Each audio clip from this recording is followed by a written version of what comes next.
আসসালামু আলাইকুম, সবাই কেমন আছেন? আশা করছি সবাই ভালো আছেন। আল্লাহর রহমতে আমরাও ভালো আছি। আর ইফতারে ভাজা পোড়ার মধ্যে ছোলা ভাজা না হলেই চলে না।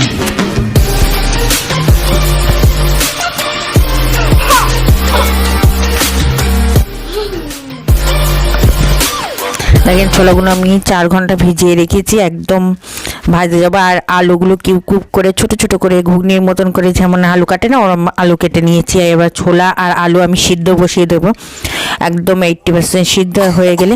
এইদিকে আমি পেঁয়াজ, গোটা জিরে, টমেটো, আদা, রসুন ঝাল বেটে নিয়েছি।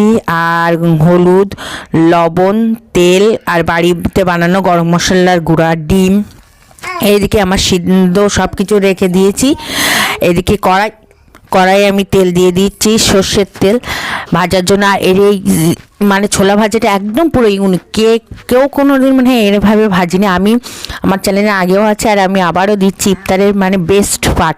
এদিকে আমি পেঁয়াজ কুচি দিচ্ছি, পেঁয়াজটা একটু বেশি পরিমাণ দিতে হবে। আদা, রসুন আর ঝাল বাটা দিয়ে দিচ্ছি, তারপরে ছোলা দিয়ে দিয়েছি।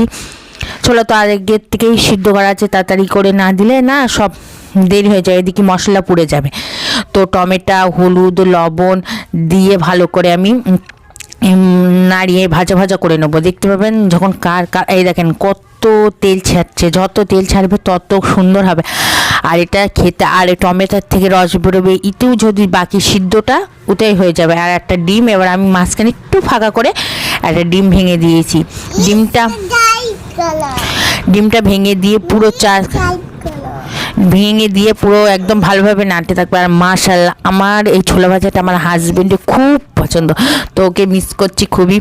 কেন ছোলা ভাজাটা করছি, ও তো বাড়িতে নেই। তো সবাই আমাদের বাড়ির সবাই খেতে, কিন্তু ও বেশি এইগুলো খুবই পছন্দ। আর এইভাবে ছোলা রান্না করে মানে ভাজা করে দিলে একবারও বলবেই সবাই যে ছোলা ভাজাটা একদম ইউনিক আর হেবি সুন্দর হয়েছে মাশাআল্লাহ। আর এই দেখেন ভেজে ভেজে কালারটা দেখেন কত সুন্দর। আর ভাজা পুরো হয়ে গেছে, গরম মশলার গুঁড়ো দিয়ে আমি নামিয়ে নিচ্ছি। আর এই ছোলা ভাজাটা তো ইফতারে তো ছোলা ভাজা না হলেই চলে না। এভাবে প্লিজ সবাই একবার ট্রাই করবেন। মাশাআল্লাহ, খেতে এত সুন্দর লাগে, শুধু ভাতেও খেতে ভালো লাগে, আপনারা চাইলে ভাত দিয়েও খেতে পারবেন।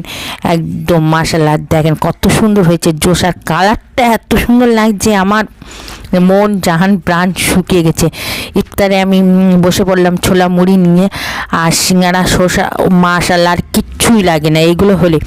তো ভিডিওটা আজ এই পর্যন্ত। সবাই ভালো থাকবেন, সুস্থ থাকবেন, আজ ব্লগের সাথে থাকবেন, আমাদের জন্য দোয়া করবেন।